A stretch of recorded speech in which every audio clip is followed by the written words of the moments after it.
السلام عليكم ورحمه الله وبركاته. ازيكم يا حبايبي؟ عاملين ايه؟ يا رب تكونوا بخير. رجعت لكم فيديو جديد، وفيديونا النهارده عن مشترياتي في جهاز العروسه من البلاستيك. قبل ما نبدا الفيديو ما تنسوش تشتركوا في القناه وتفعلوا زر الجرس. يلا عن البلاستيك في جهاز العروسه. طبعا انا شاريه شويه بلاستيكات كده في جهازي، هوريها لكم. بسم الله الرحمن الرحيم. اول حاجه يا حبايبي انا جبت الطقم ده زي ما انتم شايفين كده. ده الطقم ده عباره عن ايه يا حبايبي؟ بصوا، هو زي جردل كده. طبعا ليه حفظ، مثلا ممكن تحط فيه دقيق، ممكن تحط فيه رز، بتحطيه فيه اللي هو الدولاب المطبخ يعني وكده. وده اسمه طقم خزين. هو عبارة عن قطعتين وبالشكل ده اهو. بصوا اهو، ده اسمه فيفيليا. تمام، هو علبة خزين، اسمه علبة خزين. دي 30 لتر. 30 لتر. تمام يا حبايبي. فيها طبعا الكليبسات دي، طبعا هي مش برشمه، فاعذروني ان انا مش هقدر افتحه. بصوا بالشكل ده، الايد بتاعتها هي، فانا مش هعرف افتحهم مع علبتين جوه بعض. طبعا العلبه الصغيره اللي جوه ممكن تحط فيها دقيق، ممكن تحط فيها بقوليات، ممكن تحط فيها رز، ممكن تحط فيها اي حاجه. والعلبه اللي بره برضو نفس القصه، ممكن تخزني فيها اي حاجه. انا جايبه الاتنين دول كانوا في عرض من رنين، وانا جبتهم برضو ان هم ينفعوني في المطبخ وكده، ان انا احط فيهم حاجه. ودي كانت اول حاجه معانا. جبت كمان يا حبايبي؟ جبت التلات بلاستيكات دول زي 3 عيشات. تمام، بصوا بالشكل ده. ده اول حاجه اللون اللي هو الابيض، ده اللون الابيض. تمام، بالشكل ده. هي بلاستيك وشكلها حلو جدا. هي اسمها عياشة. طبعا انت ممكن تحطي فيها البكاكين، ممكن تحطي فيها العيش وتحطها على السفرة كده، سواء في الفطار او الغدا. انا جبت 3، واللون التاني هو اللون اللبني اهو، واللون التالت اللي هو اللون الموف. تمام. تمام يا حبايبي، هما حلوين جدا. انت طبعا تحط فيهم العيش لو عندك ضيوف ولا حاجة، هتحط فيهم العيش وتحطي توزعي العياشات دي على سفرتك. يبقى شكلهم حلو وشيك وكده. وبرضو ان هما حافظوا على الحاجة بتاعتك. ممكن تستخدمهم حاجات تانية، ممكن تحط فيهم فاكهة، ممكن تحط فيهم خضار، ممكن تحط فيهم اي حاجة يعني، مش لازم حاجة معينة. تمام، انا جبت التلاتة دول كانوا مع بعض. مش فاكرة بكام، انا جايباهم من زمان، بس يعني هم ما كانوش غاليين. كانت باين الواحدة ب10 جنيه، او التلاتة ب20 جنيه، حاجة زي كده يعني. تمام. جبت كمان يا حبايبي؟ جبت المصفى دي. انا جبت المصفى دي للخضار عشان اصفي بعد ما اغسل الخضار وكده. طبعا بسيب الخضار يتصفى، فجبتها. هي نوعها بلاستيك. عجبتني فجبتها.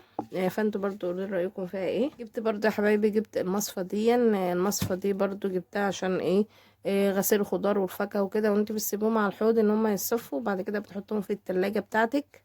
تمام، بالشكل ده. هي لونها ازرق.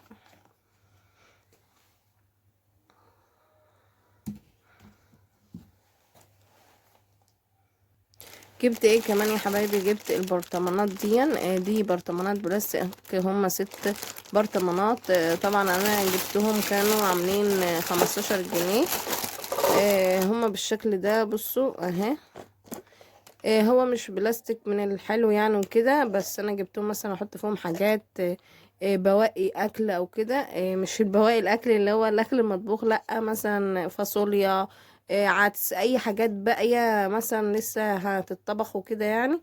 وطبعا بدل ما اسيبها في الكيس، ممكن افضها في البرطمان، وبرضو البرطمان هيحافظ عليها احسن من ان انا اسيبها في كيس. فجبتهم برضو، ممكن ينفعوني حتى لو مستعملتهمش في اول الجواز، ممكن ينفعوني بعد كده.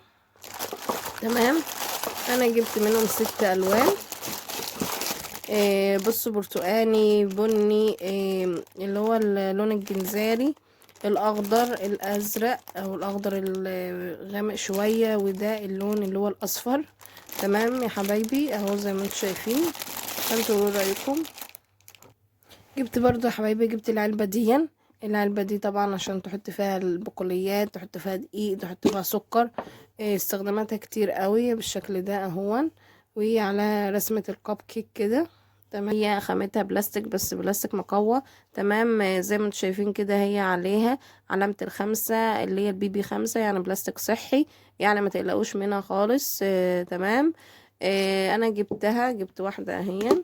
وده برضو الغطا بتاعها بلاستيك، يعني مدي سيليكون، بس مش السيليكون اللي هو الطري، لا السيليكون اللي هو الجامد شوية. تمام. اهون طبعا بتحط السكر، بتحط اي حاجة كده وتغطيه ايه، وتحافظي ايه على حاجتك فيه. جبت واحدة تانية اهي نفس الشكل برضو. زيها بالظبط، نفس الشكل نفس كل حاجة. جايبة منهم 2. فانتوا قولولي اجيب منها تاني ولا خلاص كده اهون. انا جايبة 2 منهم، الاتنين نفس الشكل برضو. جبت برضو حبايبي، جبت ال3 علب دول. برضو انا شفتهم عجبوني. هو مالك بلاستيك، صناعة البلاستيك الحديثة. جبتهم. ممكن انت مثلا بتجيبي حاجات كتير، بس ممكن تجيبي شوية حاجات كده بسيطة، وسعرها برضو بسيط وخفيف، تنفعك برضو في حاجات تانية. يعني هما 3 علب. طبعا انت ممكن تحط فيهم لب. بصوا، يعني مثلا انت هتحط فيهم اللب، هتحط فيهم الفول، هتحط فيهم الحاجات اللي هي المكسرات يعني وكده. اهو مالك بلاستيك. تمام. هتحط فيهم مثلا حاجات، لو اتبقى حاجة هتغطي بالغطا كده اهو. تمام. هتغطي بالغطا وتشيليها. هما 3 كده مع بعض شكل قلب. تمام. يعني ممكن انت تحطهم بايه بشكل برضو حلو كده. تمام. اهو دول شكلهم طبعا اهو.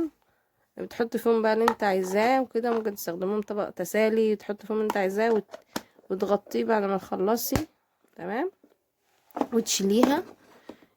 برضو حلوين ما شاء الله عليهم. يعني هما بالصدفة على فكرة جايين اللون الاخضر. عايزه اقول لكم ان اغلب حاجاتي بتبقى جايه بالصدفة كده اللون اللي هو الايه الاخضر ده. بس يعني هو ما شاء الله لونه حلو كده، مش وحش برضو، وشكلهم حلو اهو. فيهم تمويجة كده. تمام.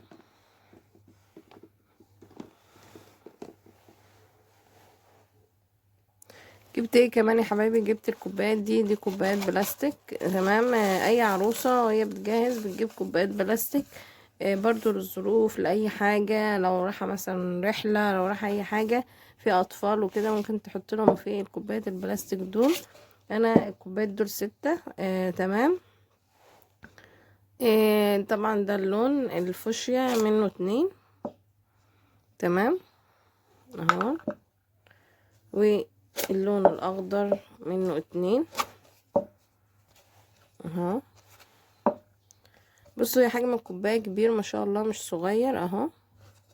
تمام. بحيث برضو ان انت ايه الكوبايات اللي هي الازاز لما بتقع تتكسر بتأثر فيك قوي. اما البلاستيك حتى لو باظت اي حاجة هترميها مش هتزعل عليها. والكوبايتين دول لونهم مختلفين، واحدة برتقاني واحدة لبني اهما. انتوا برضو قولوا رأيكم ايه في الكوبايات البلاستيك، ان انا حلوين ان انا جبتهم ولا ايه. جبت ايه كمان يا حبايبي؟ جبت الطبق ده طبق زي مصفى كده بطبق. بسم الله. بصوا اهو، دي الرسمة بتاعته. هو بيرفكت. تمام. طبعا هو مرسوم عليه ان انت بتصفي فيه المكرونة، ان انت مثلا بتحطي بعد ما بتسلقي المكرونة بتحطها هنا وتسيبيها تتصفى. تمام. بالشكل ده كده. فبتسيبيه يصفي ميته يعني وكده. وممكن الطبق ده تغسلي فيه خضار، تغسلي فيه اي حاجة. يعني هو ليه استخدامين. الاستخدام ده ان انت هتستخدميه كده زي ما هو كده من غير اي حاجة، تغسلي فيه، تستخدميه في اي شيء ايا يكن يعني الحاجة دي. وممكن تستخدميه طبعا بالمصفى بتاعته ان انت هتغسلي فيه الخضار وبعدين تسيبيه يصفيه ميته في نفس الطبق بتاعه زي ما انتوا شايفين كده. تمام. هو الطبق ده عجبني اول ما شفته بصراحة لونه شدني وشكله عجبني اكتر من ان هو اصلا استخدامه ايه، ما بصش الاستخدام خالص. بس انا بحب اللون الرصاصي جدا، فكانوا الاتنين مع بعض حلوين جدا، لان الطبق ده لونه ابيض ومنقط بيه رصاصي كده ماشي مع الطبق بتاعه، فعجبني. وبعدين قلت برضو استخدامه حلو هينفعني كتير، فانتوا برضو قولوا لي رايكم ايه.